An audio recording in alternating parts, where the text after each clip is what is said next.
Hello, and thank you for joining us here at the first day of Adobe Summit 2018. We are live in the think tank on the show floor, and I am Wendy Steinley. I lead web strategy for Adobe's digital experience business, and I am joined by Lisa Ronson, the CMO of Tourism Australia. Lisa, thank you so much for being here with us today. Thanks for having me, Wendy. I really appreciate it here in the think tank. Great. Well, your industry is undergoing some really interesting changes, and I'd love for you just to talk a little bit about what are those biggest changes in tourism right now? Sure. Well, it's probably unlike every other industry. It's all digital disruption, and the changes in consumer behaviour, particularly as it comes to researching travel, planning travel, and booking travel, has dramatically changed in the last 10 years or even more so 5 years.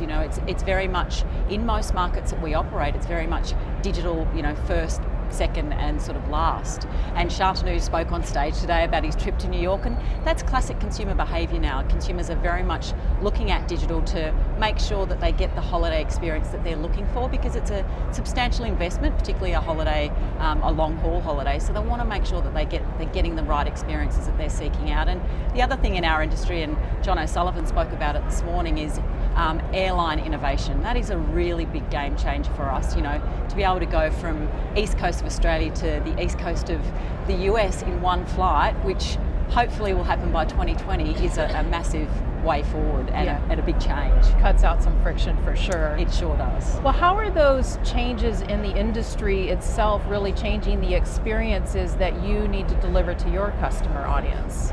Absolutely. Well, what we try and do is we try and make that research, planning, booking component of the journey probably more enjoyable and more simple, because as a destination, Australia, whilst very highly desired, it can be a little bit abstract because it is so diverse, which is one of our strengths, but also one of the things that we have to be really focused on when we're planning the customer journey and the customer experience, particularly on Oz.com and Oz.cn, which is our Chinese website. And that's where our relationship with Adobe really comes to the fore. We started our transformation with Adobe with a solid partnership back in 2014, and that's just grown and deepened over that time. And we're both single-minded on focusing on delivering the best customer experience in the digital world to get them into the analog experience of a great holiday to Australia. Yeah, and speaking about innovation, tell me a little bit about your Tourism 2020 campaign. Maybe where did the idea come from? Definitely. Well, we've got some quite definitive 2020 goals. We're currently at 110 billion as an industry, so we're one of the biggest sectors in the Australian economy, and we want to grow to over 115 billion. And one of our biggest markets is the US, and we wanted to make a really big impact and really cut through that inertia of Australia being a one-day destination that North Americans never get to. So we came up with the idea with our agency around bringing back Dundee. Well, yeah, potentially bringing back. Well, you mean bringing back Chris Hemsworth, I think is what you mean. Exactly, because he's our global ambassador, and we just loved the idea of, really building on that nostalgia that Americans have for Australia back in the late 80s, but showing, the new Australia, the food and wine that we've got that's amazing, our aquatic and coastal experiences, and above all, our people. Americans love Australians, and likewise, so we wanted to really bring that to the fore, and the Dundee concept really did that for us. It's definitely been fun for us, and there's a lot of anticipation of people really wanting that movie to come back for real, in addition to building recognition for everything Australia has to offer. Absolutely, and it's delivered so far. As I said, the targets are linked to 2020, and our goal is to grow the US market from 3.7 billion, where it currently sits, to $6 billion by only in 2 years' time. So we're seeing some really great early indicators in terms of engagement, in terms of website traffic, and we had 10,000 cities, traffic from 10,000 cities in the US, and 97.5% of that traffic was people that had never been to Australia.com before. How much of that increase, the question is really about results. What results are you seeing specific to that campaign? How much of an increase in response or engagement are you seeing since it launched? Well, it's been a couple of months now, and we've seen unprecedented traffic to our website from the North American market, which was fantastic. So that's a very good early indicator.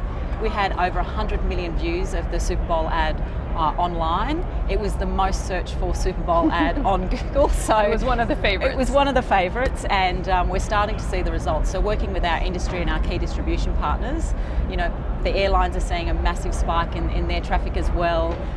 We're selling some really great holiday packages, and so it's really shown a spike so far, but it's a long game with travel, so we'll see how we go over the next sort of 6 to 12 months. Well, how do you maintain the momentum?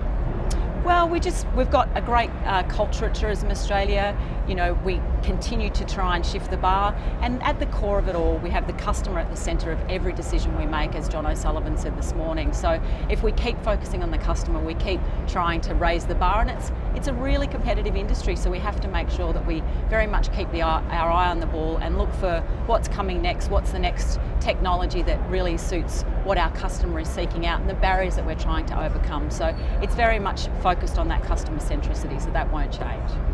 Well, maybe we should wrap with what advice do you have for marketers looking to create an out-of-the-box campaign? You've obviously hit a great vein of interest and fun and responsiveness, so how can you help others do that? Look, I think it's focusing on the basics. So who's the customer you're targeting? How can you surprise and delight them? How can you remove their barriers? And how can you create fantastic experiences for them? That's first and foremost. And don't forget about creativity, and make sure that you're working with, in our case, fewer, deeper partners, because we're not a massive organisation. So again, our relationship with Adobe has been really, really important in achieving that. And also fewer media partners, so we can make sure that we're getting the most out of our investment when we've got those sort of building blocks right. Right, that's helpful.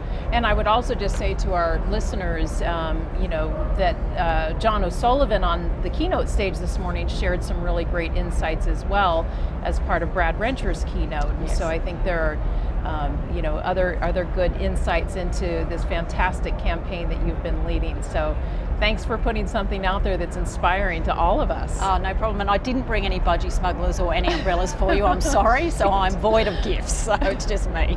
Well, Lisa, thank you so much for your time. Thanks, Wendy. And thanks for joining us here in the Think Tank live from the Adobe Summit floor.